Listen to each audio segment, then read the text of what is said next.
Hello friends, I am अंकित भट्ट। स्वागत है आपका उत्तराखंड ऑनलाइन एजुकेशन हब में। तो गाइज, उत्तराखंड हिस्ट्री में हम प्राग्ञ ऐतिहासिक काल और आद्य ऐतिहासिक काल कर चुके थे। तो ये पार्ट 4 है गाइज। इसमें हम पढ़ेंगे ऐतिहासिक काल के बारे में। तो अगर ऐतिहासिक काल की बात करें गाइज, तो देखिए ऐतिहासिक काल को हमारा 3 टाइम पीरियड में बांट दिया गया है: प्राचीन काल, मध्यकाल और आधुनिक काल। ठीक है, सबसे पहले हम डिस्कस करेंगे प्राचीन काल को। तो प्राचीन काल में जो सबसे पहले यहाँ पर वंश माना जाता है वो किसको माना जाता है? कुलिंद राजवंश को माना जाता है। तो देखिए, कुलिंद राजवंशों का शासन उत्तराखंड में तीसरी चौथी ईस्वी तक रहा। पहला इंपॉर्टेंट पॉइंट हो गया इनका शासनकाल, तो तीसरी से चौथी ईस्वी तक माना जाता है। दूसरा, हमें पता कैसे चलता है कुलिंदों के बारे में? तो कुलिंद लोगों के बारे में, कुलिंदों ने कहाँ पर हमारे उत्तराखंड में शासन किया, इसका पता हमें कालसी अभिलेख से पता चलता है। ठीक है, अशोक का कालसी अभिलेख पता है ना, ये कहाँ पर है? देहरादून में। तो वहाँ पर इस क्षेत्र को तो अपारांत बोला गया है और इस क्षेत्र में जो लोग रहते थे उनको क्या बोला गया है? पुलिंद बोला गया है। वहीं से ये कुलिंद का क्या आया है? नाम आया है कि ये लोग हमारे वहाँ क्या करते थे? शासन करते थे। नेक्स्ट चलते हैं, कुलिंद वंश की प्रारंभिक राजधानी कालकूट थी। तो अगर पूछता है कुलिंद राजवंश की प्रारंभिक राजधानी कहाँ थी, तो कालकूट। नेक्स्ट है, कुलिंद वंश का सबसे शक्तिशाली राजा अमोघभूति था। नेक्स्ट पॉइंट, कुलिंद राजवंश की 2 प्रकार की मुद्राएं प्राप्त होती हैं। ठीक है, हमें इनकी गाइस 2 मुद्राएं प्राप्त होती हैं। एक है अल्मोड़ा प्रकार की मुद्रा और दूसरी अमोघभूति प्रकार की। चलते हैं नेक्स्ट स्लाइड पे। तो देखिए, सबसे पहले आती है स्रोत। तो स्रोत क्या है इनका? एक तो हो गया कालसी अभिलेख, दूसरा क्या हो गया? मुद्रा। मुद्रा से हमें पता चलता है उत्तराखंड में किसका शासन था? कुलिंद लोगों का शासन था। तो पहले आती है अमोघभूति मुद्राएं। ये जो मुद्राएं बनी थी गाइज, ये रजत और तांबे की थी और इन पर देवी और मृग के चित्र थे। ठीक है, और देवी में बोला जाता है कि ये लक्ष्मी देवी का चित्र था। दूसरी, अगर पूछता है कि इन जो मुद्राएं थी इन पर कौन सी लिपि से लिखा गया था, तो इन पर लिखा गया था आपकी ब्राह्मी लिपि से लिखा गया था। दूसरे स्रोत की बात करें गाइज, तो दूसरा स्रोत आता है आपका अल्मोड़ा प्रकार की मुद्राएं। ये उत्तराखंड के हिमालयी क्षेत्रों से प्राप्त हुई हैं। इंपॉर्टेंट पॉइंट है फिर से। नेक्स्ट पॉइंट है विस्तार। अगर इनके साम्राज्य के विस्तार की बात करें गाइज, तो ये व्यास, गंगा और यमुना के उत्तरी क्षेत्र में फैला हुआ था। किसका? कुलिंद राजवंश का जो साम्राज्य था वो हमारे व्यास, गंगा और यमुना के उत्तरी क्षेत्र में फैला हुआ था। नेक्स्ट पॉइंट आता है गाइज, इंपॉर्टेंट और बहुत एग्जाम में पूछा जा चुका है, राज्य की प्रथम राजनीतिक शक्ति, ठीक है, कौन थी? कुलिंद राजवंश को बोला जाता है। चलते हैं नेक्स्ट पे गाइज। अगर वीडियो आपको पसंद आ रही है तो प्लीज़ लाइक और शेयर कर दीजिए। नेक्स्ट, अगर इनकी शासकों की बात करें गाइज, तो देखिए पहला जो शासक था इनका वो था राजा सुबाहु। तो कुलिंद वंश का संस्थापक बोल लीजिए या प्रथम राजा बोल लीजिए, आपका आंसर क्या हो जाएगा? राजा सुबाहु। और इसका उल्लेख कहाँ से मिलता है? हमें इसका उल्लेख मिलता है महाभारत के वन पर्व से मिलता है। दूसरे राजा की बात करें तो विषदेव थे। तीसरे राजा अग्रराज, चौथे धनभूति, पांचवें राजा अमोघभूति, और अमोघभूति ही इस वंश का क्या था? महान शासक था। और इसकी हमें क्या है? मुद्राएं भी प्राप्त हुई हैं। नेक्स्ट की बात करें तो भानु, और लास्ट की बात करें तो रावण। और रावण ही इनका क्या था गाइज? अंतिम शासक। ये क्वेश्चन अभी हाल ही के एग्जाम में पूछा है, कुलिंद राजवंश का अंतिम शासक कौन था? तो कौन हो जाएगा आपका आंसर? रावण हो जाएगा। चलते हैं नेक्स्ट क्वेश्चन वीडियो पे। तो देखिए उसके बाद अगर बात करें गाइज, तो जैसे ही हमारा ऐतिहासिक काल होता है, प्रथम राजवंश हो जाता है हमारा कुलिंद। उसके बाद क्या होता है कि कुलिंदों का धीरे धीरे पतन स्टार्ट हो जाता है। तो शक लोग जो हैं पहले तो वो मैदानी क्षेत्रों पर उनका क्या करते हैं? अपना आधिपत्य जमाते हैं, फिर धीरे धीरे पूरे उत्तराखंड पर अपना राज कर लेते हैं। तो अब हम सेकंड राजवंश के बारे में पढ़ते हैं जो है शक राजवंश। ठीक है, तो देखिए शकों ने कुलिंदों को पराजित कर इनके मैदानी क्षेत्रों पर अधिकार किया। कुमाऊं में सूर्य मंदिर व सूर्य मूर्तियाँ शकों के अधिकार की पुष्टि करती हैं। जो आपको अल्मोड़ा का मंदिर है, सूर्य मंदिर, उससे हमें पता चलता है पहला उसका निर्माण किसने कराया? शकों ने करवाया। कब करवाया था? 9th सेंचुरी में करवाया था, कटारमल मंदिर। ठीक है, कौन से देवता को समर्पित है ये? किस देवता की पूजा होती है? तो सूर्य देवता की यहाँ पर पूजा की जाती है। उसके बाद गाइज इस मंदिर से हमें जो ये मंदिर मिला है यहाँ से पता चलता है कि उत्तराखंड में किसका शासन था? शकों का शासन था। तो ये हो गया इतना हमारा शकों के बारे में। नेक्स्ट की बात करें गाइज, तो शकों के बाद जो शासनकाल आएगा वो आएगा आपका कुषाण लोगों का। ठीक है, अब कुषाणों के बारे में अगर जानकारी की बात करें कि हमें पता कैसे चलता है यहाँ पे कुषाण लोगों का शासन था, तो प्रमुख कुषाण लेखी कुषाणकालीन जो अवशेष मिले हैं वो वीरभद्र ऋषिकेश से मिले हैं, ठीक है, ऋषिकेश का पुराना नाम वीरभद्र है।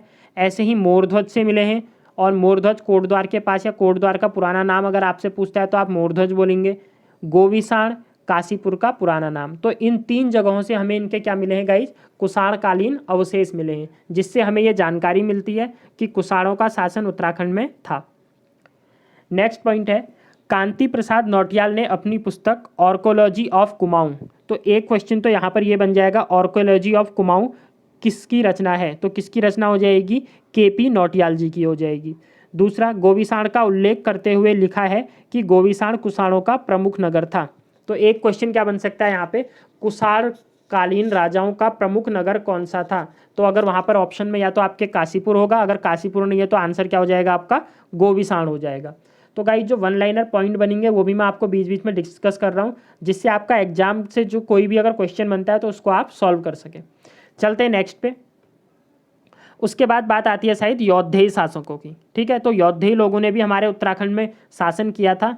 तो जानते हैं, देखिए, यौधेय कुड़िंद राजवंश के समकालीन थे। इनको किसके समकालीन माना जाता है, कुड़िंद लोगों के समकालीन माना जाता है। इनकी गाइज हमें मुद्राएं मिली हैं 2 जगह से, एक जो जगह है वो आती है आपकी जौनसर बाबर देहरादून में है, और दूसरी कालो डांडा जो कि कहाँ पर है, पौड़ी गढ़वाल में है। यहाँ से हमें इनके क्या मिले हैं, मुद्राएं मिली हैं, जिससे पता चलता है कि यौधेय लोग उत्तराखंड में शासन करते थे। दूसरी बात करें गाइज तो बाड़वाला यज्ञ वेदिका का जो निर्माण किया गया था वो किसके द्वारा किया गया था, सीलवर्मन के द्वारा किया गया था। कुछ इतिहासकार इन्हें यौधेय मानते हैं और कुछ नहीं मानते, ठीक है। बाड़वाला है कहाँ पर, अगर क्वेश्चन ये पूछता है तो याद रखिएगा ये है आपके देहरादून में। सीलवर्मन ने अश्वमेघ यज्ञ के दौरान बाड़वाला यज्ञ वेदिका का निर्माण करवाया था। तो अगर ये पूछे यौधेय कौन से शासक था जिसने अश्वमेघ यज्ञ कराया, तो आपका आंसर क्या हो जाएगा, सीलवर्मन, जिसने कि क्या कराया था, अश्वमेघ यज्ञ करवाया था, और उसी यज्ञ में वेदिका का इसने क्या किया, निर्माण किया था। चलते हैं नेक्स्ट पे गाइज। तो उसके बाद हमारा आ जाएगा नागवंश। ये सारा आपका ऐतिहासिक काल चल रहा है गाइज। तो जो नागवंशों ने हमारे उत्तराखंड में शासन किया, इसकी जानकारी हमें मिलती है त्रिशूल लेख से। 2 त्रिशूल लेख मिले हैं हमें नागवंश के। एक तो है शुद्ध महादेव, ये आपका जम्मू कश्मीर में आ जाता है। दूसरे की बात करें तो ये हमें अपने उत्तराखंड से मिला है गाइज, गोपेश्वर से। और इस त्रिशूल लेख में 4 राजाओं का उल्लेख किया गया है। अब वो 4 राजा कौन है ये देखिए, याद रखिए, स्कंदनाग, विभुनाग, अंशुनाग, गणपति नाग होगा गाइज ये। और अगर पूछें नागवंश का सबसे शक्तिशाली शासक कौन था उत्तराखंड में, तो आपका आंसर क्या हो जाएगा, गणपति नाग हो जाएगा। तो यहाँ से क्वेश्चन कैसे पूछेगा गाइज, निम्न में से किस नागवंश राजा का या किस नाग शासक का उल्लेख गोपेश्वर के त्रिशूल लेख में नहीं है। आपको इन 4 नामों में से कोई 3 नाम दे देगा और एक नाम किसी और का दे देगा। तो याद रखिएगा, स्कंदनाग, विभुनाग, अंशुनाग, गणपति नाग, इन चारों का हमें उल्लेख मिलता है हमारे गोपेश्वर के त्रिशूल लेख से। और इनका जो शक्तिशाली राजा था, वो शक्तिशाली राजा का नाम क्या था, गणपति नाग था। चलते हैं नेक्स्ट पे। तो उसके बाद गाइज आपका आएगा मौखरी राजवंश। अगर मौखरियों की बात करें तो गुप्त राजवंश, ठीक है, अगर हम अपने भारत के इतिहास में पढ़े गाइज तो गुप्त राजवंश आता है, गुप्त के बाद आएगा आपका मौखरी, और मौखरी के बाद फिर कौन सा आ जाएगा, वर्धन वंश आ जाएगा। तो जैसे ही गुप्त राजवंश का पतन होता है तो उसके बाद मौखरी राजवंश की क्या हो जाती है, स्थापना हो जाती है। और जो मौखरी राज्य की राजधानी थी वो कहाँ पर थी, आपकी कन्नौज में बनाई गई। इनके प्रथम शासक की बात करें तो वो थे हरिवर्मा, 520 ईस्वी में इन्होंने क्या की थी, स्थापना की थी। नेक्स्ट, उसके बाद क्या होता है, हमारे जो मौखरी राजवंश के अंतिम राजा होते हैं ग्रहवर्मा, उसकी हत्या कर दी जाती है, किसके द्वारा, हर्षवर्धन के द्वारा, और वहाँ से स्टार्ट हो जाएगा आपका वर्धन वंश। तो देखिए, बाणभट्ट द्वारा हर्षचरित में उल्लेख है कि हर्षवर्धन के कन्नौज पर आक्रमण कर ग्रहवर्मा की हत्या की थी। अगर आपने हिस्ट्री पढ़ी हो गाइज तो ये लंबी स्टोरी है, क्योंकि हर्षवर्धन की बहन को क्या कर लिया जाता है, बहन के पति का राज छीन लिया जाता है। फिर इनका बड़ा भाई हर्षवर्धन का वो भी युद्ध में मृत्यु को प्राप्त हो जाते हैं। तो फिर हर्षवर्धन युद्ध लड़ते हैं, फिर वो जीतते हैं, ठीक है। तो वहाँ से उनके वर्धन वंश की स्थापना होती है यहाँ पे ग्रहवर्मा वाले क्षेत्र पे।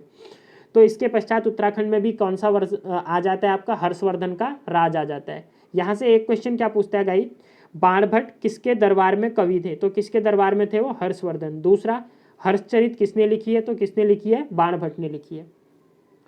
तो अब बात करते हैं हर्षवर्धन की। हर्षवर्धन के शासनकाल का जो टाइम माना जाता है वो माना जाता है 606 से 647 ईस्वी। देखिए, हर्षवर्धन के शासन का विवरण बाणभट्ट द्वारा रचित हर्षचरित में मिलता है। हर्षवर्धन के शासनकाल में चीनी यात्री ह्वेनसांग भारत दौरे में आया था। इंपॉर्टेंट क्वेश्चन है कि ह्वेनसांग किसके शासनकाल में भारत आया था, तो किसके शासनकाल में आया था? हर्षवर्धन के टाइम पे। नेक्स्ट अगर बात करें गाइज, तो ह्वेनसांग ने क्या किया था, वो हरिद्वार पे घूमा, उत्तराखंड के और भी कई गोविसार इधर काशीपुर में घूमा था। तो उसने क्या किया, उत्तराखंड को एक नाम दिया चाइनीज लैंग्वेज में, उसे क्या बोला गया? पोलीहीमोपुलू। ठीक है, और या फिर आप अभी लैंग्वेज में बोले तो ब्रह्मपुर कहा गया। ऐसे ही हरिद्वार को इसने हीमोलू बोला गाइज। ठीक है, देखिए नेक्स्ट पॉइंट पे चलते हैं। ब्रह्मपुर राज्य हर्षवर्धन के अधीन था, मतलब जो उत्तराखंड था उस समय किसके अधीन था? वो हमारे हर्षवर्धन के अधीन था। नेक्स्ट, ह्वेनसांग ने हरिद्वार को मयूलो कहा है।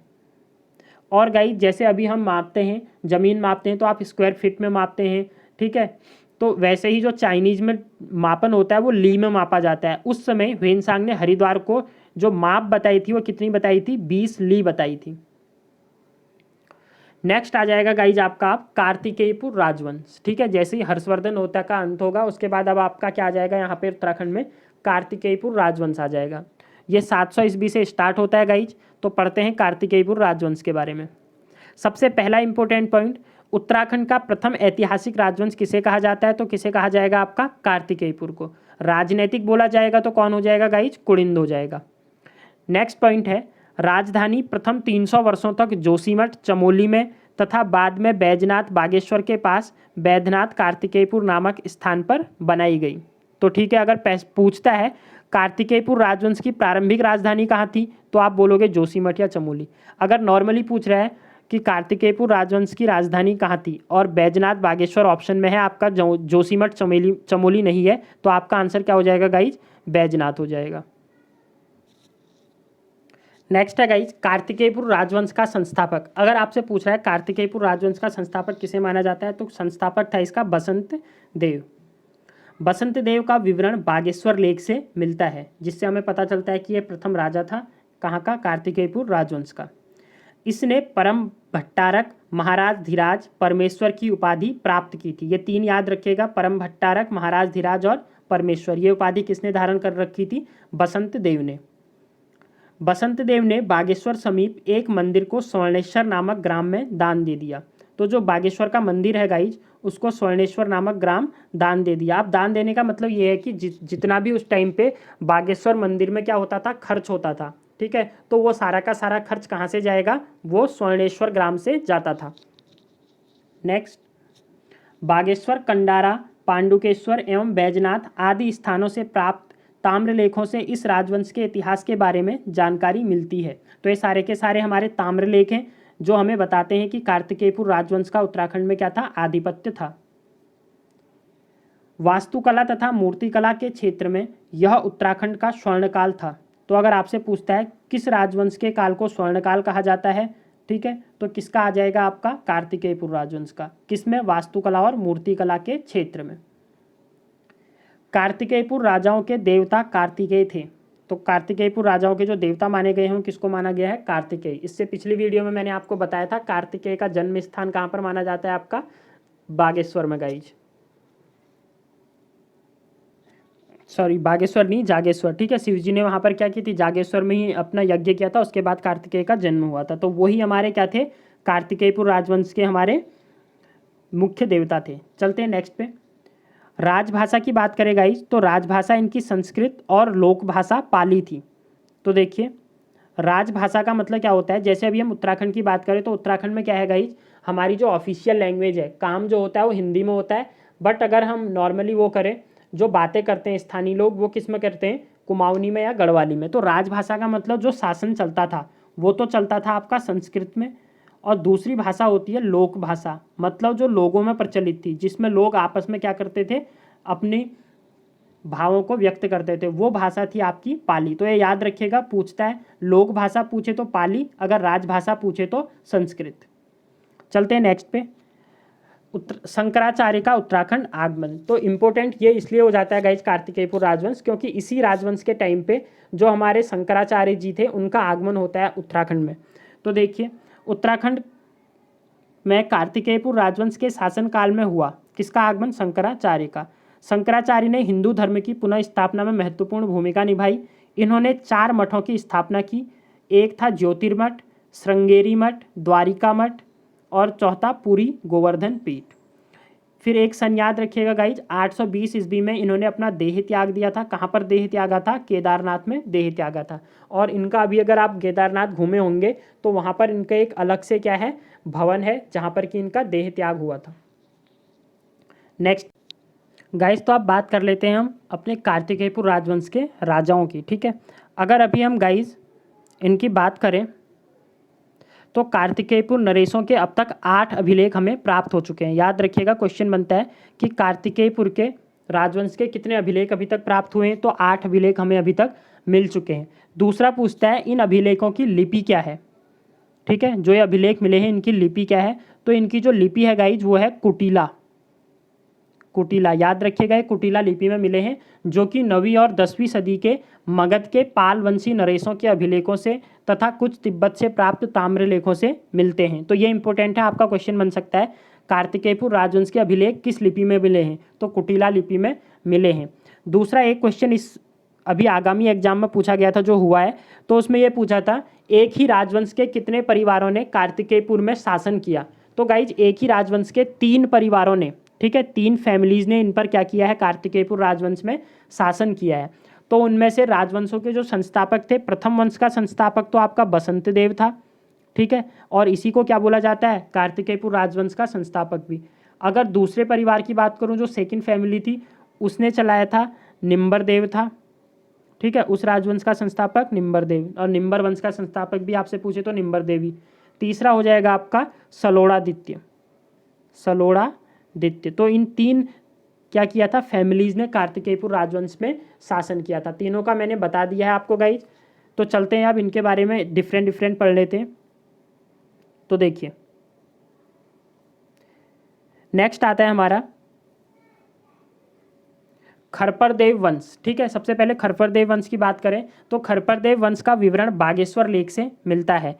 खरपरदेव वंश की स्थापना खरपरदेव ने की। इसका पुत्र कल्याण राज था। खरपरदेव वंश का अंतिम शासक त्रिभुवन था। तो इतनी चीज़ें याद रखिएगा। त्रिभुवन किस शासक का अंतिम काल था, खरपरदेव वंश का अंतिम शासक था।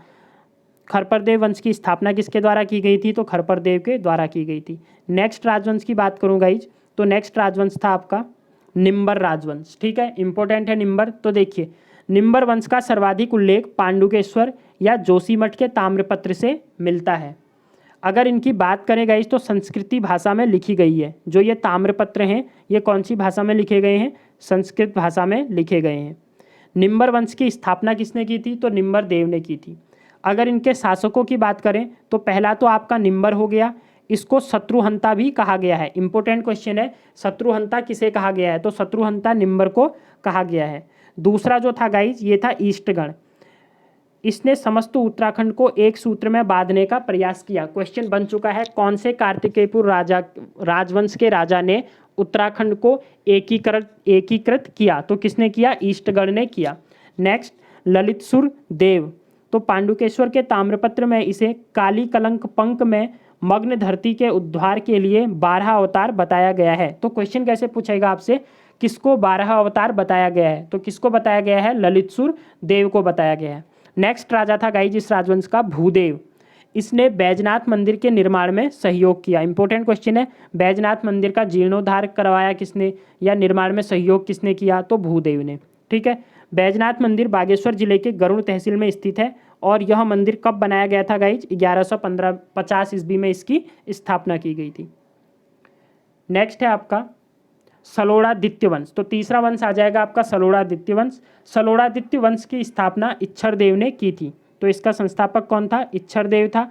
सलोड़ादित्य वंश का उल्लेख बालेश्वर एवं पांडुकेश्वर में प्राप्त ताम्रपत्रों से मिलता है। इच्छरदेव के बाद इस वंश में देशदेव, पद्मदेव, सुभिक्ष राजदेव आदि शासकों का क्या हुआ, शासन चला। तो ये हो गया इंपॉर्टेंट गाइड। ये था हमारा लास्ट वीडियो, ठीक है, जो कि हमारा ऐतिहासिक काल का था। इसके बाद गाइज हम अपने चंद राजवंश पे आ जाएंगे। आई होप कि आपको वीडियो पसंद आई हो। अगर वीडियो पसंद आई है गाइज तो वीडियो को प्लीज़ लाइक और शेयर कर दीजिए और चैनल को सब्सक्राइब कर दीजिए। थैंक्स, मिलते हैं नई वीडियो के साथ। Have a good day.